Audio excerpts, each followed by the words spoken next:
Pakistan attempted drone attacks across Jammu and Kashmir, Punjab, Rajasthan, specifically in Barmer, Jaisalmer and near Pokhran. ദൂരദർശന്റേതായി വരുന്ന update ആണ്. ബാർമർ, ജയ്സാൽമീർ, പൊഖ്രാൻ, ജമ്മു കാശ്മീർ, പഞ്ചാബ്, രാജസ്ഥാൻ ഈ സ്ഥലങ്ങളൊക്കെ ശ്രദ്ധിക്കൂ. അതായത് കൃത്യമായ ലക്ഷ്യമിട്ട് തന്നെയാണ് ഇങ്ങനെ വിപുലമായ, ഇന്നലെ നമ്മൾ കണ്ടതാണ് 4 സംസ്ഥാനങ്ങളിലായി 36 കേന്ദ്രങ്ങളിലേക്കായിരുന്നു പാകിസ്ഥാൻ ഒരേ സമയം ആക്രമണം അഴിച്ചുവിട്ടത്. അതിൽ പാകിസ്ഥാന്റെ ലക്ഷ്യം കൃത്യമായി നമ്മുടെ സൈനിക കേന്ദ്രങ്ങൾ കൂടിയായിരുന്നു. ഇന്നും സമാനമായ രീതിയിൽ അതേ തരത്തിലുള്ള ഒരു ആക്രമണം. ഒരു കാര്യം കൂടി, കച്ചിൽ 10 മുതൽ 11 വരെ ഡ്രോൺ ന്യൂട്രലൈസ് ചെയ്തതായിട്ടുള്ള വിവരം വരുന്നു. അപ്പോൾ ഗുജറാത്തിലേക്ക് കൂടി വ്യാപിപ്പിച്ചിരിക്കുന്നു എന്ന് വേണം മനസ്സിലാക്കാൻ. മിഥുൻ, ഇന്നലെ ഉള്ളതിനേക്കാൾ കൂടുതൽ വ്യാപകമായുള്ള ആക്രമണം ഇന്ന് പാകിസ്ഥാന്റെ ഭാഗത്തു നിന്നും വരുന്നു. കച്ചിലാണ് 10 മുതൽ 11 വരെ ഡ്രോൺസ് ന്യൂട്രലൈസ് ചെയ്തു എന്നുള്ള വിവരം വരുന്നത്. തീർച്ചയായും അത്തരത്തിൽ തന്നെയാണ്. ഞാൻ നേരത്തെ സൂചിപ്പിച്ചപ്പോൾ തന്നെ കഴിഞ്ഞ ദിവസത്തെ അപേക്ഷിച്ച് ഇന്ന് കൂടുതൽ ആക്രമണം കടുത്തിരിക്കുന്നു എന്നുള്ളതാണ്. ഉറി, സാംബ അടക്കമുള്ള മേഖലകൾ, അമൃത്സർ അടക്കമുള്ള മേഖലകൾ, ഈ ഒരു സാഹചര്യത്തിൽ ഇപ്പോൾ ഡൽഹിയിൽ നിർണായക നീക്കങ്ങൾ നടക്കുന്നു എന്നുള്ളതാണ്. മോദി ഡോവൽ കൂടിക്കാഴ്ച ആരംഭിച്ചിരിക്കുന്നു. സൈനിക മേധാവിമാരുമായി നേരത്തെ പ്രധാനമന്ത്രി കൂടിക്കാഴ്ച നടത്തിയിരുന്നു. അതിനുശേഷമാണ് ഇപ്പോൾ അജിത് ഡോവൽ പ്രധാനമന്ത്രിയെ കണ്ടിരിക്കുന്നത്. ഇനിയുള്ള സാഹചര്യങ്ങൾ ഇപ്പോഴെന്താണ് നടക്കുന്നതടക്കമുള്ള കാര്യങ്ങൾ അദ്ദേഹം വിശദീകരിച്ചു എന്നുള്ളത് തന്നെയാണ്. കഴിഞ്ഞ ദിവസം ഇതേ രീതിയിലൊരു പ്രകോപനം ഉണ്ടായപ്പോൾ ഇന്ത്യയുടെ ഭാഗത്ത് നിന്ന് അതിനെ പ്രതിരോധിക്കുക മാത്രമാണ് ചെയ്തത്. മറ്റൊരു നടപടിയിലേക്ക് കടന്നില്ല. ഒരു കടുത്ത നടപടിയിലേക്ക് ഇന്ത്യ കടക്കാനുള്ള ഒരു സാഹചര്യമാണ് നമുക്ക് നിലവിൽ കാണാൻ സാധിക്കുന്നത്. കാരണം അത്രയും രീതിയിൽ പാകിസ്ഥാന്റെ പ്രകോപനം ഉണ്ടായപ്പോൾ പോലും അതിനെ ചെറുത്തു നിന്നല്ലാതെ, അതിൽ നിന്ന് വിട്ടുനിന്നല്ലാതെ ഇന്ത്യ ഒരു ആക്രമണത്തിലേക്ക് കടന്നില്ല. അതുകൊണ്ട് തന്നെ നിലവിലെ സാഹചര്യത്തിൽ ഡൽഹിയിൽ നിർണായക നീക്കങ്ങളാണ് നടക്കുന്നതെന്നാണ് നമുക്ക് മനസ്സിലാക്കാൻ സാധിക്കുന്നത്. നിയന്ത്രണ രേഖയിൽ അടക്കം പാകിസ്ഥാൻ അതെല്ലാം ഗ്രാമീണ മേഖലകൾ കേന്ദ്രീകരിച്ച് കൂടി ഇത്തരത്തിൽ ആക്രമണം നടത്തുന്നതായിട്ടുള്ള വിവരങ്ങൾ വരുകയും ചെയ്യുന്നുണ്ട്. സാധാരണക്കാരായിട്ടുള്ള ജനങ്ങൾ തിങ്ങിപ്പാർക്കുന്ന ഇടങ്ങളുണ്ട്, പലയിടങ്ങളുണ്ട്. സ്വാഭാവികമായി നമുക്കറിയാം. ഇപ്പോൾ ഒരു വരുന്ന വിവരം ദുഃഖകരമായിട്ടുള്ള വിവരമാണ്. പഞ്ചാബിലാണ് ഒരു വീട് ആക്രമണത്തിൽ തകർന്നിട്ടുണ്ട് ഫിറോസാപൂരിൽ എന്ന് പറയുന്നു. 3 പേർ ഹോസ്പിറ്റലൈസ്ഡ് ആണ് എന്ന വിവരവും CNN കൊടുക്കുന്നുണ്ട്. ഫിറോസാപൂർ, പഞ്ചാബിലെ ഫിറോസാപൂരിലാണ് ഡ്രോൺ വീട് ഹിറ്റ് ചെയ്തിട്ടുണ്ട് എന്നാണ് പറയുന്നത്. 3 പേർ ഹോസ്പിറ്റലൈസ്ഡ് ആണ്.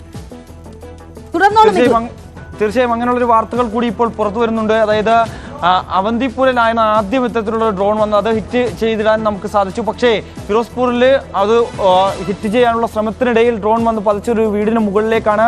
വീട്ടിലുണ്ടായിരുന്ന 3 പേർക്കാണ് ഇപ്പോൾ പരിക്കേറ്റതായിട്ടുള്ള വിവരങ്ങൾ പുറത്തു വരുന്നത്. അവരെ ആശുപത്രിയിലേക്ക് മാറ്റിയതായിട്ടാണ് അറിയാൻ സാധിക്കുകയും ചെയ്യുന്നത്. അത് ജനവാസ കേന്ദ്രങ്ങൾ ലക്ഷ്യമിട്ടാണ്. നമ്മൾ കംപ്ലീറ്റ് ബ്ലാക്ക് ഔട്ട് ആണ് എങ്കിൽ പോലും ജനവാസ കേന്ദ്രങ്ങൾ ലക്ഷ്യമിട്ടുള്ള ആക്രമണങ്ങളാണ് പാകിസ്ഥാൻ ഇന്നും നടത്തുന്നത് എന്നതിന്റെ ഏറ്റവും വലിയ ഉദാഹരണമാണത്. ഏറ്റവും ശ്രദ്ധിക്കേണ്ട കാര്യം മിഥുൻ ഇന്ന് വാർത്താ സമ്മേളനത്തിൽ പറഞ്ഞ ആ പ്രധാനപ്പെട്ട കാര്യങ്ങൾ, ഇന്നലെ ആക്രമണം ഉണ്ടായ സ്ഥലങ്ങൾ, ക്രൈസ്റ്റ് സ്കൂളിന് സമീപം വന്ന് പതിച്ച ഡ്രോൺ, ഇതൊക്കെ നമ്മൾ കൂട്ടി വായിക്കേണ്ടതാണ്. അതായത് കൃത്യമായ ലക്ഷ്യമിട്ടുള്ള ആക്രമണം തന്നെയായിരുന്നു. ഏതെങ്കിലും തരത്തിൽ ജനങ്ങളെ ഭിന്നിപ്പിക്കാൻ ലക്ഷ്യമിട്ടുള്ള തരം ആക്രമണങ്ങളായിരുന്നു ഇന്നലെ നടന്നതെന്നാണ് പറയുന്നത്. മനു, എന്തൊക്കെയാണ് ഏറ്റവും പുതിയ വിവരങ്ങൾ? ഇത് ഫിറോസ്പൂരിലെ ഒരു വീട്ടിൽ 3 പേർ ഇൻജേർഡ് ആയിരിക്കുന്നു. അവിടെ ഒരു ഡ്രോൺ ആക്രമണം നടന്നിരിക്കുന്നു. മറ്റൊരു ഡ്രോൺ അവന്തിപുരയിലാണ് കണ്ടത്. അത് ഇന്ത്യൻ ആംഡ് ഫോഴ്സസ് അത് ഷൂട്ട് ചെയ്തിട്ടുണ്ട് എന്ന വിവരങ്ങൾ പുറത്തു വരുന്നു. അങ്ങനെ ശക്തമായ തിരിച്ചടി നടന്നുകൊണ്ടിരിക്കുന്നു എന്ന വിവരങ്ങൾ തന്നെയാണ് പുറത്തു വരുന്നത്. പാകിസ്ഥാൻ എയർ സ്പേസ് വീണ്ടും തുറന്നുവെച്ചത് വലിയൊരു പ്രതിസന്ധിക്ക് കാരണമാകുന്നു. ഗുജറാത്തിൽ 12 ഡ്രോണുകൾ കണ്ടിട്ടുണ്ട്. ഗുജറാത്തിലെ കച്ചിൽ, ബാണസ്കന്ദ എന്നീ പ്രദേശങ്ങളിലായാണ് 12 ഡ്രോണുകളിൽ കണ്ടത്. അമിത്ഷാ ഇപ്പോൾ വിവിധ സംസ്ഥാനങ്ങളിൽ നിന്ന് നിലവിലെ സാഹചര്യം എന്ത് എന്ന് വ്യക്തമാക്കാൻ ആവശ്യപ്പെട്ടിട്ടുണ്ട്. വിവിധ സംസ്ഥാനങ്ങളോട് എന്താണ് നിലപാട് അല്ലെങ്കിൽ എന്താണ് സാഹചര്യം എന്ന് അറിയിക്കാനുള്ള ആവശ്യം നൽകുന്നു.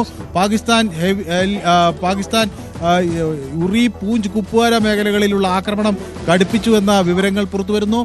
പത്താൻകോട്ടിൽ, അമൃത്സറിൽ ടെൻഷൻ എസ്കലേറ്റ് ചെയ്യുന്നു. അമൃത്സറിൽ ഇന്ത്യ പത്താൻകോട്ടിലും അമൃത്സറിലും ഡ്രോണുകൾക്ക് നേരെ ആക്രമണം നടത്തിയിട്ടുണ്ട്. ഇത് ഏത് തരത്തിലുള്ള പ്രതികരണം ഉണ്ടാക്കിയെന്നത് അല്പസമയത്തിനകം അറിയാൻ കഴിയും. ഏതായാലും പത്താൻകോട്ടിലും അമൃത്സറിലും വന്ന പാകിസ്ഥാനി ഡ്രോണുകൾക്ക് നേരെ ശക്തമായ ആക്രമണം തൊടുത്തുവിട്ടിരിക്കുന്നു. രജൌറിയിൽ മറ്റൊരു ഡ്രോൺ കണ്ടത്. അവിടെയും ശക്തമായ ആക്രമണം തിരിച്ചു നൽകിയിട്ടുണ്ട്. ബാണസ്കന്ദ, കച്ച്, ഗുജറാത്ത്, ഉധംപൂർ, പത്താൻകോട്ട്, സംബ, നൌഷേറ തുടങ്ങിയ മേഖലകളിലെല്ലാം ഈ ഡ്രോൺ ആക്രമണം ശക്തമായി വരുന്നു. ഒപ്പം ആർട്ടിലറി ഫയറിംഗ് നടക്കുന്നു. മനുവിലേക്ക് ഞങ്ങൾ തിരിച്ചെത്താം. ഇപ്പോൾ KP അഭിലാഷ് കൂടി നമുക്കൊപ്പം ചേരുകയാണ്. ഇന്നലെ സിവിലിയൻ ഫ്ലൈറ്റ് കവചമാക്കിക്കൊണ്ടാണ് പാകിസ്ഥാൻ ഇന്ത്യക്ക് മേൽ ആക്രമണം തുടരെ നടത്തിക്കൊണ്ടിരുന്നത്. ഇന്നും സമാനമായ നിലയിൽ ആണ് സാഹചര്യങ്ങൾ എന്നതാണ് മനസ്സിലാകുന്നത്.